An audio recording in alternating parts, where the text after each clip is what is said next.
दहेज की भैंस।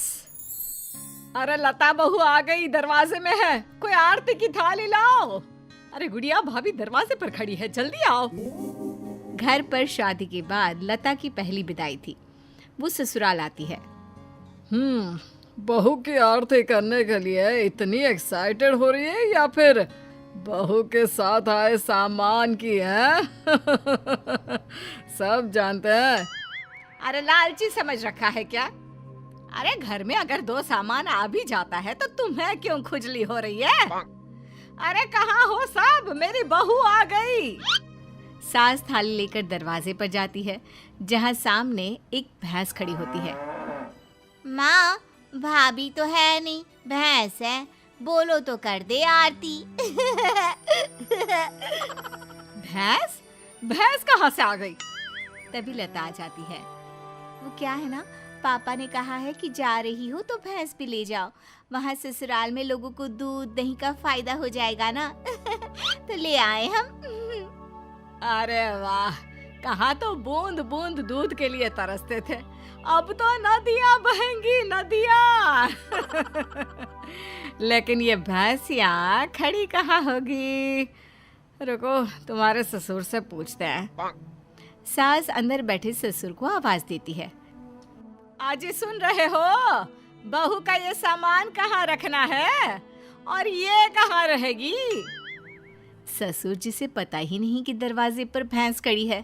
अरे करना क्या है, वो ऊपर का कमरा ही तो बनवाया था ना, वहीं रहेगी और कहाँ जाएगी? हैं? ऊपर के कमरे में रखे? अरे लेकिन इतना ऊपर चढ़ेगी कैसे? अरे पैरों से, और क्या पंख उगाना है? बड़ी ही गंवार औरत हो तुम। और अब बहू आ गई है, जल्दी से अंदर ले आओ आरती करके, हम नहाने जा रहे हैं। बाहर आए तो नाश्ता मिल जाना चाहिए, फिर मिलते हैं बहू से। ये बोलकर ससुर तो चले जाते हैं, लेकिन सास सोच में पड़ जाती है कि भैंस को ऊपर पहुंचाए कैसे। खैर काफी मशक्कत के बाद भैंस को छत पर चढ़ा दिया जाता है। हाय रे, न जाने कैसा ससुराल मिला है, एक तो 3 तल्ले ऊपर कमरा दिया है। सोचा था कि खुली छत है, रोमांटिक माहौल बनेगा, लेकिन नहीं, यहाँ तो मेरी भैंस ही खड़ी कर दी। अब सारा दिन सारी रात इसी के गोबर की मैं कमरे में माहौल जमाएगी। अरे रोती क्यों हो? जानती हो ना, घर में पापा का ही राज चलता है। अरे मुझे खुद समझ में नहीं आ रहा कि कैसे पापा ने ये भैंस छत पर चढ़वा दी। खैर चेंज कर लो, नीचे चलते हैं नाश्ता करने, हमें बहुत भूख लग रही है। सभी नीचे आते हैं नाश्ते के टेबल पर। और बताओ बहू, घर पर सब कैसे हैं? पिताजी को बोलते तो वो भी आ जाते, इसी बहाने मुलाकात हो जाती, और वो भी देख लेते कि कितनी शानदार व्यवस्था की है हम लोगों ने तुम्हारे रहने की। कमरा पसंद तो आया ना बेटा? हाँ पापा जी, बहुत। लेकिन वो भैंस। कौन सी भैंस बहू? वैसे भैंस से याद आया, तुम लोगों के मायके में तो भैंस ही भैंस है, तो कम से कम तुमने भैंस की सेवा, दूध निकालना, भैंस को नहलाना, ये सब तो सीखा ही होगा ना? बहू ससुर के सवाल से एक्साइटेड हो जाती है। सीखा? अरे हाथ में जादू है हमारे। भैंस को देखते हैं कि वो दूध देना शुरू कर देती है, और नहलाने का तो ये है कि अगर हमने भैंस या नहला दी ना पिताजी, तो फिर वो भैंस नहीं रहती। हाँ। क्या बात है? फिर क्या बन जाती है? बकरी? चुप।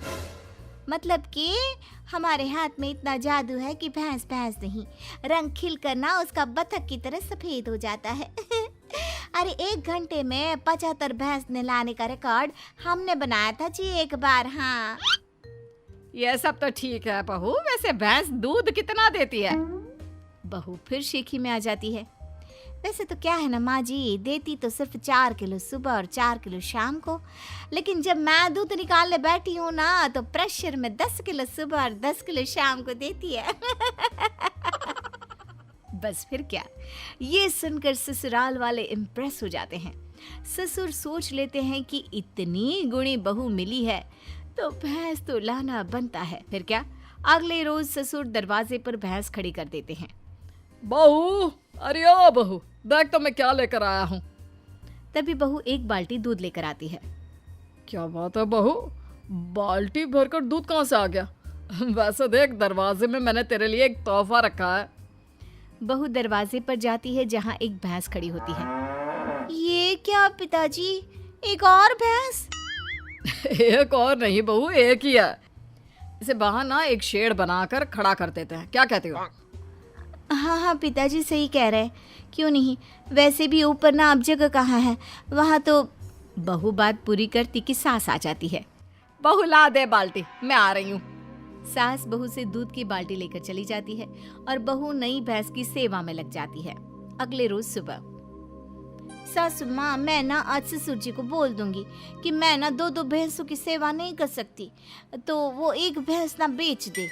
अरे नहीं नहीं बहू, अभी नहीं। अभी तो तू जानती है कि मेरे मायके में शादी आने वाली है।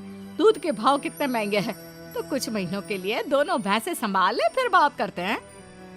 अब बहू सुबह शाम छत की भैंस और बाड़े की भैंस की सेवा करती, उसे नहलाती, दूध निकालती और सास को देती। सास दूध का क्या करती ये किसी को पता नहीं चलता।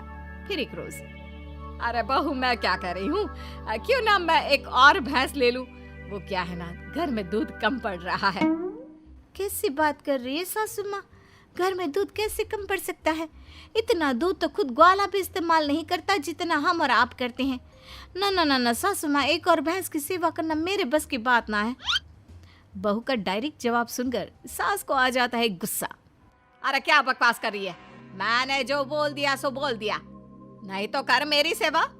आज शाम को कमरे में आ जाना और रात भर मेरे पैर दबाना। माँ जी, गला ना दबा दूं। भैंस पालने वाली समझा है क्या?